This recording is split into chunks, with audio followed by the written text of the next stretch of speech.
The family office had always been a sanctuary of quiet order, its polished wooden surfaces reflecting decades of toil and triumph.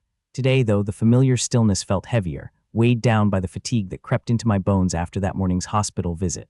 I sank into the leather chair behind my desk, the familiar hum of the city outside barely registering. My eyes lingered on scattered papers and photographs, a reminder of a lifetime spent building something enduring. Michael entered with a confident step, his presence sharp and calculated beneath a veneer of practiced charm. He placed a stack of papers on the desk with a deliberate care, the crisp edges gleaming under the soft light. "Dad," he said smoothly, "these are the final documents for the company's ownership transfer, all in proper order. Your signature here will complete everything." I hesitated for a heartbeat, a shadow of doubt flickering across my mind.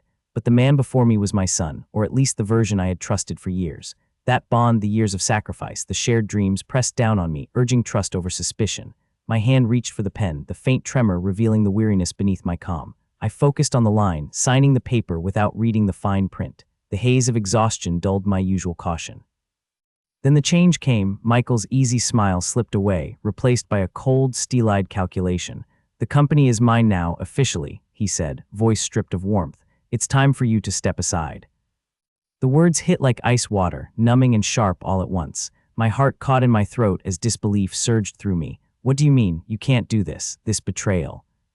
He interrupted with a scornful laugh. "I've worked for this moment. You're old and tired. The future is mine." The finality of his statement crushed the years of trust and love that felt suddenly meaningless. Then he nodded toward the door, voice low but unforgiving. "Leave. You're no longer welcome here." Humiliation burned beneath my skin as I gathered my coat and walked out, every step carrying the weight of a man unmade by his own blood. The echo of my footsteps in the marble hallway marked the painful distance between what had been and what was left. That night in the stillness of my study, the sting of betrayal settled deep. The silence was thick, wrapping around me like a shroud. Fatigue wrestled with a growing fire within me, a fire reluctantly kindled but resolute. My mind, fired by pain, replayed each moment above the papers on that desk, every flicker of Michael's eyes, every icy word. I thought of the years I had poured into this company, the long hours hunched over blueprints and budgets, the nights spent worrying about payroll instead of resting, the mortgage I'd taken out so Michael could attend law school, the family dinners missed to keep the business afloat. All of it now tossed aside like a discarded tool, yet sorrow refused to claim me. Instead, something harder grew, a resolve, cold and precise, stealing my spirit. I understood then that mercy without justice was weakness. This betrayal was not final. It was a challenge, a battle called forth by arrogance and greed to be met with intellect and patience. I closed my eyes and breathed deeply, the room dim except for the soft glow of the desk lamp.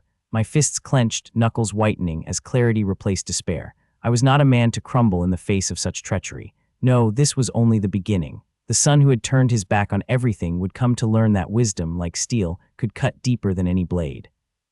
Betrayed by blood, perhaps, but avenged by wit, and that vindication would be mine to claim. The days following that cruel dismissal were heavy with silence, the kind that weighs on a man's soul far more than the loudest outcry. The house, once full of purpose and warmth, felt hollow in the fading twilight. I sat alone, staring out the window as shadows stretched around me, carrying memories both bitter and sweet.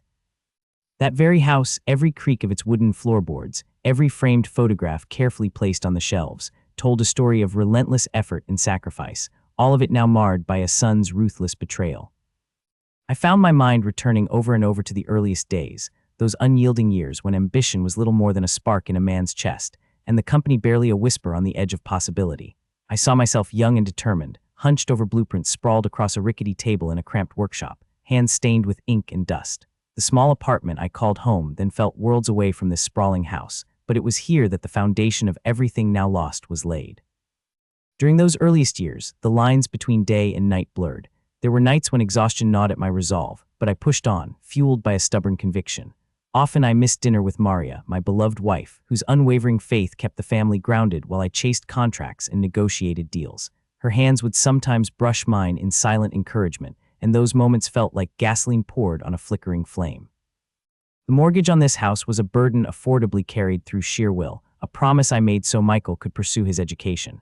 His acceptance into law school was the light at the end of a long tunnel of sacrifices, working weekends, foregoing leisure, risking stability for a dream. I had believed then that every sleepless night, every dollar mortgaged was an investment not just in the company, but in my son's future. But the man who faced me now had long since shed the gratitude he once wore. That spark in his eyes had turned to cold calculation, replaced by a hunger that no familial bond could satisfy. I could see it clearly now, the signs I had so readily ignored, the subtle impatience when I counseled caution, the veiled contempt when I clung to principles he dismissed as outdated. Replaying the events of the office that day, Michael's words seared into my mind. "You're old and tired, the future is mine." The finality, the arrogance, struck with merciless precision. The very legacy I had spent a lifetime building was being stolen in broad daylight by the son I raised. I could not afford the luxury of despair. The mortgage, paid off only last year, was not just an old debt. It was emblematic of everything I had given, sacrifices often invisible to those who benefit. Now that sacrifice mocked me as I sat alone, digesting both the betrayal and the enormity of what had been lost. Yet beneath the shock, a colder, harder flame began to kindle. I realized mercy, my lifelong approach to family and business, was no longer a shield. It was a vulnerability exploited. This was a challenge I could not meet with anger or rashness. Patience and intellect had to become my weapons, the measured, methodical strategies of a man seasoned by years of engineering puzzles and financial labyrinths. I had built more than a company. I had constructed a complex system, much like the structures I once engineered, strong, intricate, resilient. And just as I examined each beam and bolt to ensure the integrity of a building, I would analyze every facet of this betrayal, every weakness in Michael's newfound empire.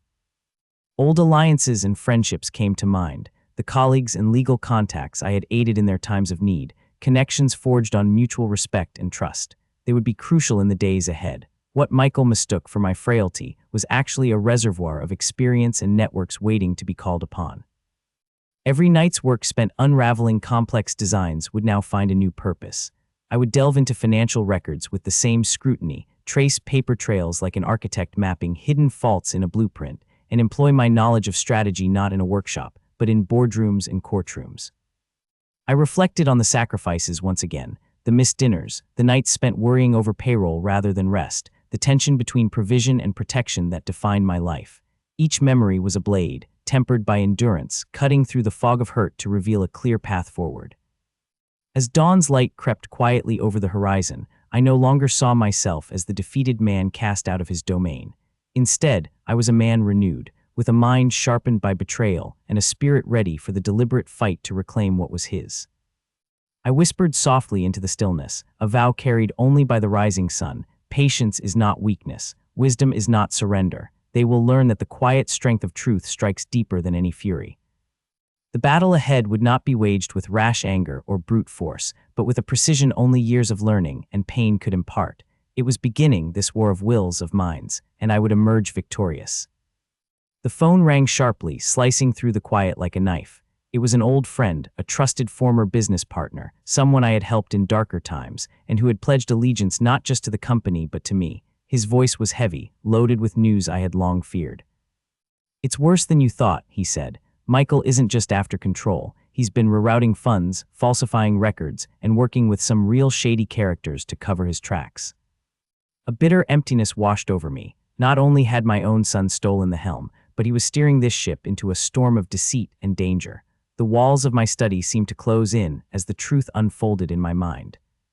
"I've heard rumors, but now it's real," my friend continued. "For over a year, he's been fudging the books, moving money around to hide losses and pocket cash. The people he's dealing with could bring the company down." Those words burned in my thoughts, sharp and unforgiving. Michael's path was reckless, poised to implode everything we built. The call ended, but the weight of betrayal pressed down harder still. Then came the more chilling news. Michael had secured an expensive lawyer and threatened to cut the family out entirely if I fought back. The warning was unmistakable. The battle lines were drawn, and retreat was not an option. A cold fire flickered to life inside me. The humiliation, the loss, the confirmation of Michael's schemes, they all sharpened my resolve. I felt my grief and rage fade into focused calm. This was no time for recklessness. It was a time for precision. The battlefield had shifted from my quiet study to the maze of legal offices and financial audits. Trust and family bonds could no longer be my armor. I needed something stronger, tangible proof, expert allies, a watertight plan. I began assembling a mental roster. Forensic accountants whose patience and attention to detail rivaled my own, lawyers with reputations carved from hard-fought victories, and financial experts loyal through years of mutual respect. Like I had once meticulously solved engineering challenges, now I would dismantle the web of lies.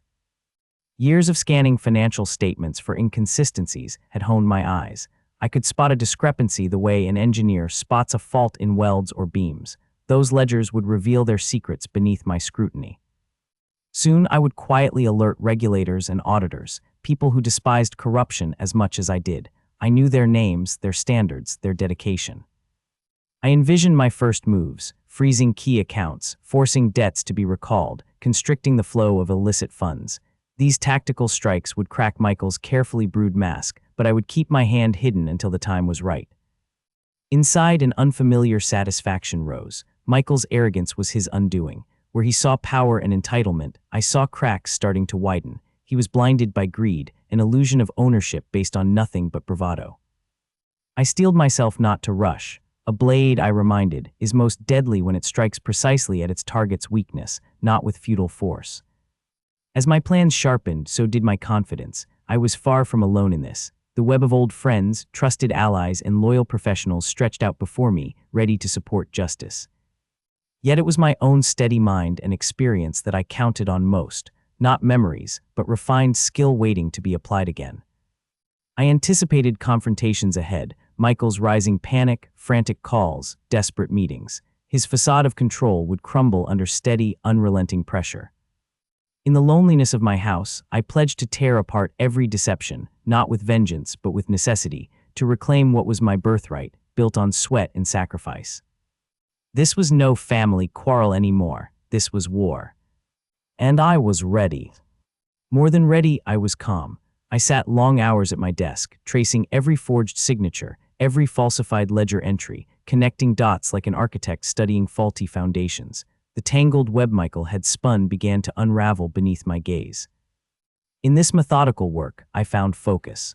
The patience that sustained decades of engineering now sharpened my mind to root out corruption. I was no longer the castaway. I was a strategist, poised to reclaim my legacy. The element of surprise was mine, my moves invisible, unstoppable. I gathered memories of alliances and loyalty, knowing those bonds would prove my greatest strength. Each quiet night, as city lights flickered beyond my window, I gritted my teeth and steadied my grip. The fight would test every ounce of endurance and intellect I possessed. Michael might have thought he'd won by shifting paper ownership, but he had gravely underestimated me, the man who built this empire, brick by brick, mind and heart entwined. Soon he'd learn that justice is patient, cunning, and powerful beyond measure. I leaned back in my chair, the truth settling steady in my bones. This war was mine to win. The days that followed descended into a relentless regimen of study and scrutiny, a transformation from the man I had been to one forged anew by purpose and precision. My life had once revolved around building structures, systems of steel and concrete that defied the ravages of time and weather. Now, my focus narrowed to a different kind of architecture. The fragile, intricate layers of corporate deceit Michael had attempted to build upon the ruins of our family's legacy. The financial documents lay heavy on my desk. Balance sheets, profit and loss statements, bank reconciliations, contracts, and agreements, each page a battleground strewn with clues hidden in plain sight. I sifted through them with the weary eyes of a craftsman who knew the telltale signs of shoddy construction. There were inconsistencies, deliberate irregularities masked as routine expenses, backdated contracts, and signatures that bore the subtle tremors of forgery. Each red flag was a thread in the tapestry of deception Michael had spun, and I pulled greedily at those threads, unraveling his falsehoods with relentless determination. The breadth of his faults unfolded like a poorly designed edifice, patchwork embezzlement, cleverly buried beneath layers of genuine transactions that lent an illusion of legitimacy.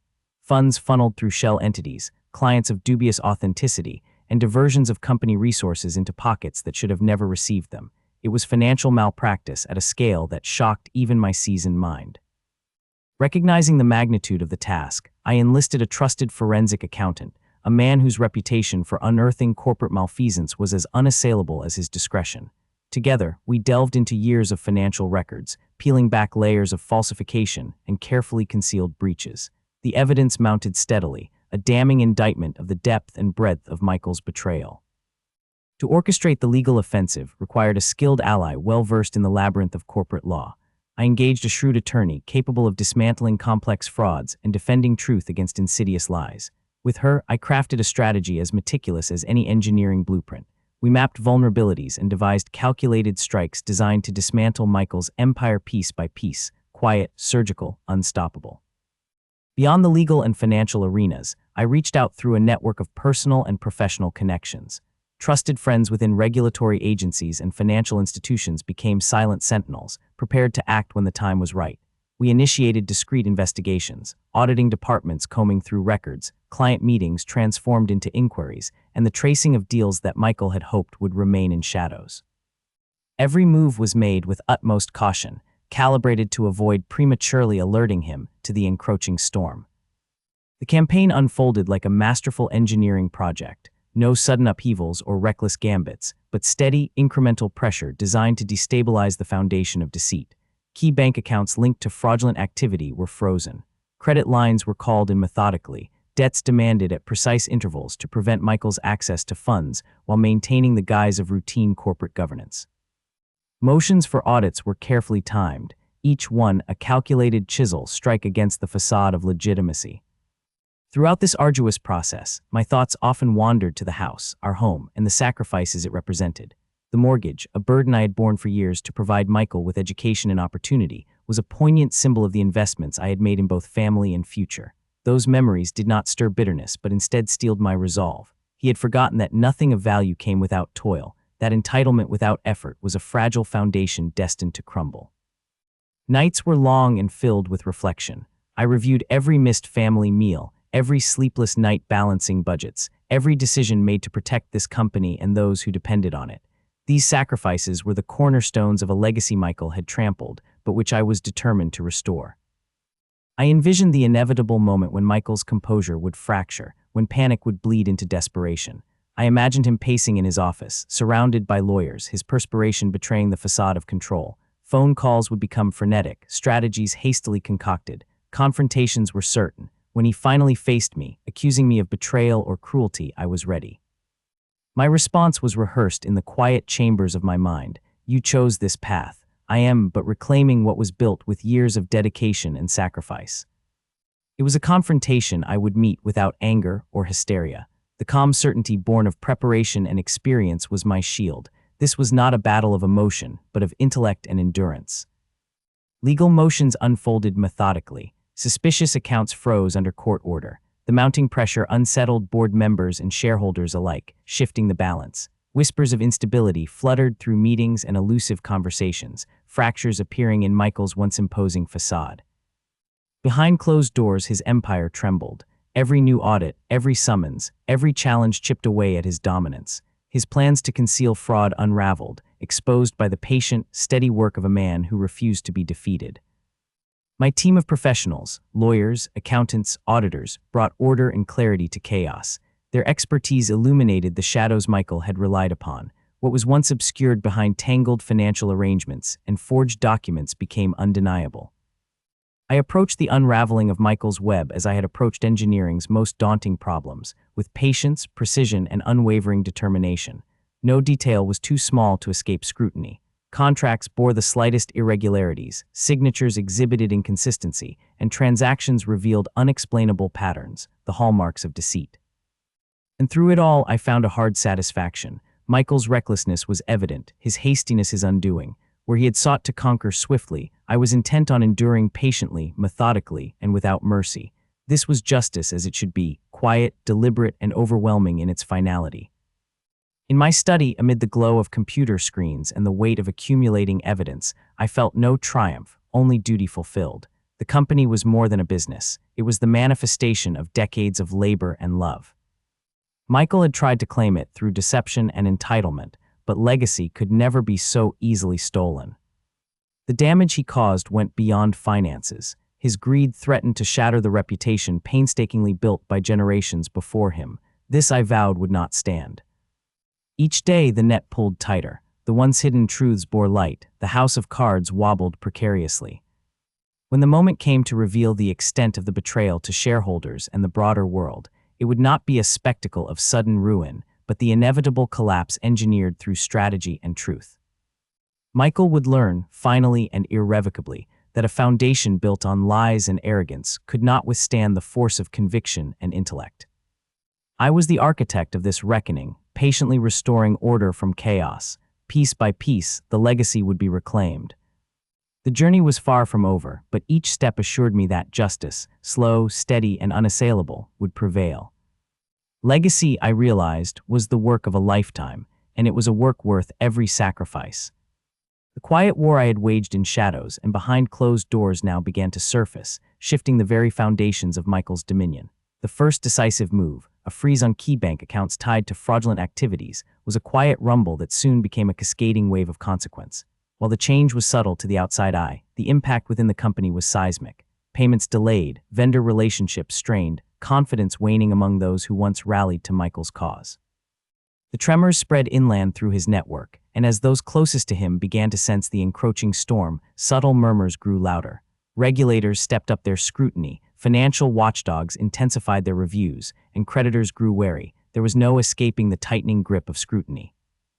Though his world was unraveling, I remained calm and deliberate. Where he reacted with panic and rashness, I moved with patience and strategic foresight. His house of cards, built in haste and arrogance, was creaking and threatening collapse beneath the steady pressure of truth. When Michael finally confronted me, it was not in triumph but desperation. His eyes burned with fury, disbelief cutting through his voice as he accused me of betrayal. "How could you turn on your own family? This isn't just business, it's blood," he spat, the sharp edge of his anger revealing the trembling beneath.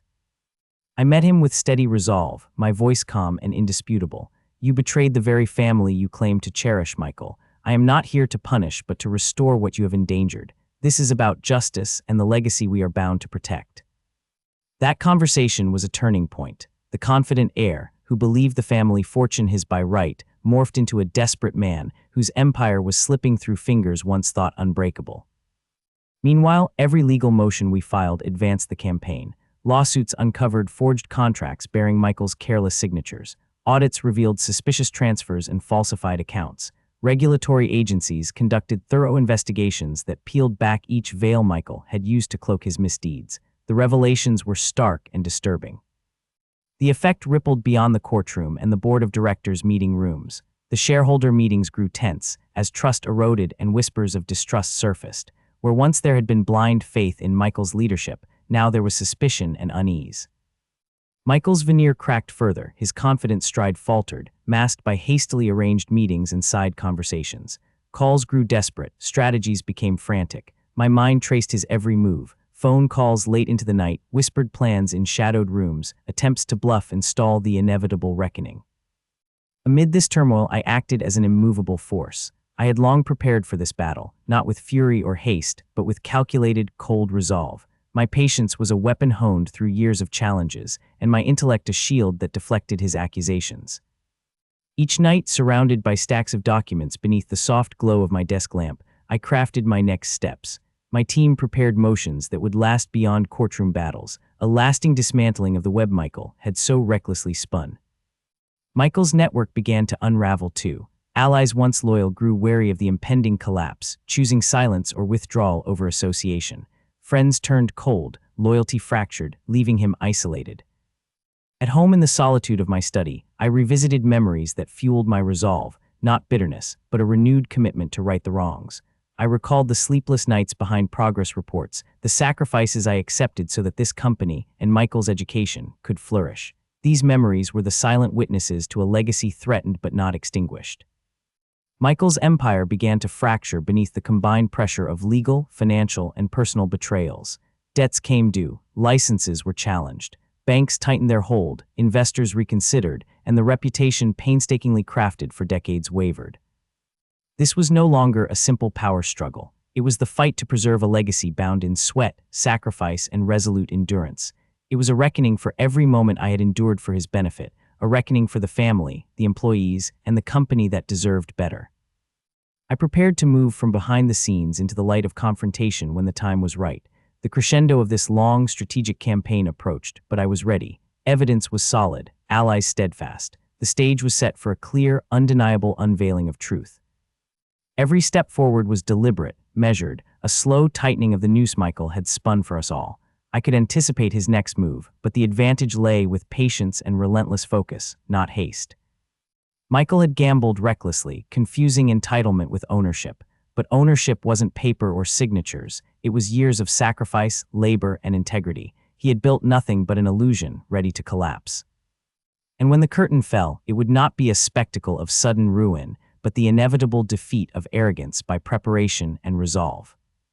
In my hands lay the fate not only of the company, but of a legacy stained by betrayal, but now being reclaimed. I was the steady hand, the calculating mind, the enduring spirit.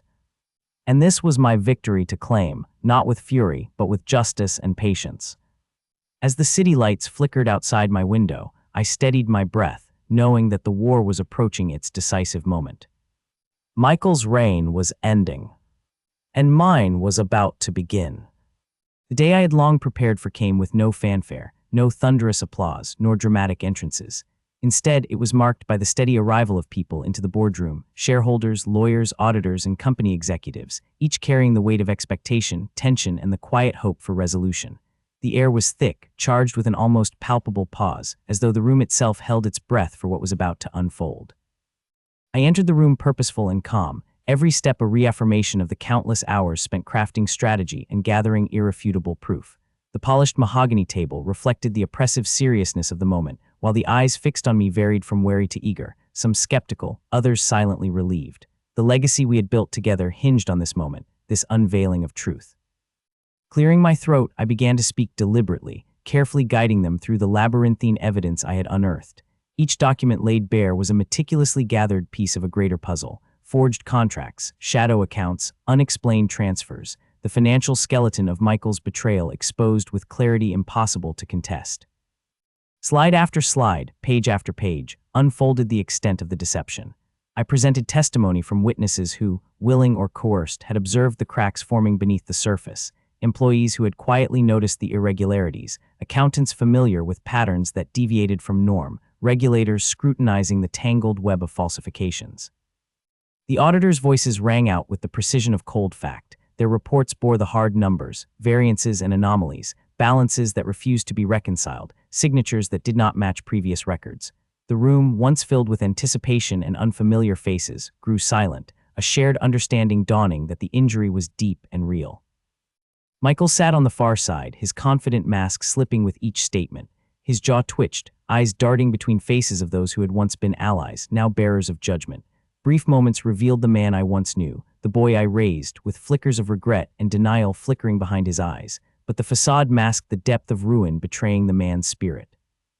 The climax was the reading of motions, recommendations for the suspension of Michael's law license, calls for shareholder action to freeze and liquidate compromised assets, and the initiation of civil suits aimed to recover misappropriated funds. The gravity was undeniable, the collective will firm. The shareholders' murmurs merged into a unified silence of agreement, a decision to remove the stain Michael's actions had placed upon the company and its future. When I spoke once more, my tone was devoid of triumph or bitterness. I offered instead a steady voice, tempered by years of sacrifice and an unwavering commitment to truth. This is not victory sought out of vengeance, but justice earned for the protection of everything we have built. Our responsibility extends beyond profit. It is a duty to honor the trust placed in us, to preserve not just assets but dignity. The tension slowly released, replaced by a quiet consensus that justice was due, and that safeguarding the company's legacy was paramount. I felt no rush of victory, only a deep, solemn relief, and the burden of responsibility settling anew. As shareholders dispersed, the magnitude of our journey, marked by betrayal, sacrifice, and endurance, unfolded in my mind's eye. The legacy was battered, but itself unbroken, poised on the threshold of renewal. Memories stirred quietly, the countless hours of work behind progress reports, the nights I chose spreadsheets over family dinners. These past sacrifices resonated now as quiet pillars supporting the company's salvation. Michael's chapter closed with a solemnity fitting the gravity of his choices, not with loud disgrace, but with the calm finality of justice meted without rancor. I lingered in the boardroom after the others left, allowing myself a moment to digest the complex emotions swirling within, the weight of responsibility, the sharp sting of lost trust, and an enduring hope. Outside, the city shimmered beneath the tranquil night sky, indifferent yet final witnesses to the culmination of a long and arduous battle fought by persistence, intellect, and stoic patience. The path ahead promised challenges, but also the promise of restoration and growth founded on integrity. Taking a steadying breath, I felt the strength of lessons hard learned, the power of patience, the resilience born of enduring trials, and the clarity that comes when truth triumphs over deception. Michael's reign had crumbled not with fury, but through the quiet, unyielding persistence of justice. And as I stepped forward to lead anew, I embraced the future with steady resolve, carrying forward the legacy forged from sacrifice and steadfast devotion. The war was over. The rebuilding had begun. The house was quiet, resting under a heavy cloak of stillness I had not known for years, years shaped by battles waged in boardrooms and silent offices, by whispered confrontations and subtle maneuvers. Sitting alone in my study, the gentle glow of the desk lamp cast long shadows across piles of documents, reports now irrelevant in the wake of the chapter closed but not forgotten. The struggle that had consumed my days and sleepless nights finally yielded a strange kind of peace, a peace born not from victory in the conventional sense, but from endurance, from the quiet reclaiming of what was rightfully mine. The company was no longer the battered vessel it had once been. Though the auctioning off of assets was a bitter necessity, it was also a cleansing, a letting go of the parts corrupt beyond repair, a chance to rebuild stronger foundations without the weight of deceit. The legacy I had fought to protect was scarred, yes, but unbroken. It waited patiently like a forest regrowing after a long winter, resilient and rooted firmly in the sacrifices of the past. My fingers drifted lightly over the smooth wood of my desk, the surface worn by years of endless work, the same hands that once signed contracts without skepticism, now trembling with a quiet resolve. I thought back to those nights, the cold hours when spreadsheets and ledgers became my companions more than family dinners or the laughter of grandchildren. Those sacrifices no longer felt like burdens. Instead, they were the quiet pillars upholding the company's salvation. Reflections flowed, each memory a thread woven into the fabric of this journey. The whisper of allies' voices, the rustle of papers uncovered in clandestine audits, the light that finally pierced through decades of guarded secrecy. I saw that mercy, so freely given before, had not availed against greed, but justice, patient, deliberate, and unwavering, had. It was mercy transformed, not a weakness, but a measured strength forged in the fires of betrayal. The lessons from this saga were etched deeply within me. Patience could wear down the hardest stone, wisdom could outlast the fiercest storms, and enduring resolve could dismantle the most elaborate facades. Where fury crumbles, perseverance builds. Where anger blinds, calculus sharpens. Outside, the city's lights shimmered, cold and distant, indifferent to the quiet dramas unfolding within room after room, house after house. Yet to me, they were silent witnesses to all that had passed. The hum of life beyond these walls felt like a gentle promise that though darkness had momentarily threatened, light endures.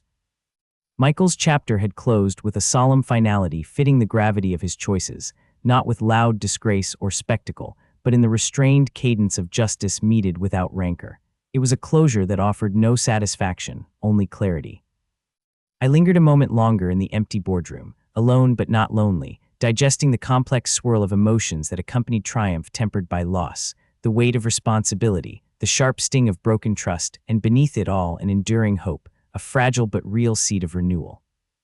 The path ahead promised no ease. The company's wounds would need tending, its reputation repaired brick by brick. But unlike before, I faced this challenge not as one left in ruin, but as a man who had reclaimed the tools of restoration. The architecture of the future could now be built on the solid bedrock of integrity. My breath slowed as I settled into this new beginning. The lessons hard-earned were my compass: patience, endurance, quiet strength, and an ironclad commitment to truth. I knew these would guide me through the uphill climb still to come. Reflecting further, I realized the most profound truth. The war had never truly been about a battle of wills between son and father. It was about legacy, its fragility and strength, its birth in sacrifice, and its survival through justice. Michael's reign, built on arrogance and entitlement, had crumbled not with rage or spectacle, but by the steady, unyielding persistence of truth and integrity. The house he sought to claim had no place for his hollow victories. And as I sat there, the weight of the years in my bones and resolve steady in my heart, I knew that this cautious peace was the true victory, not ending a battle, but beginning a new era of rebuilding. My eyes drifted back to the window, where city lights flickered with indifferent brilliance. Life was moving forward beyond these walls, so was I. The company's future lay before me, uncertain, challenging, but unclouded by shadow. And with that I rose, a man ready to meet a new dawn, bearing forward the legacy forged from sweat, sacrifice, and steadfast devotion. The war had ended. The rebuilding had only just begun.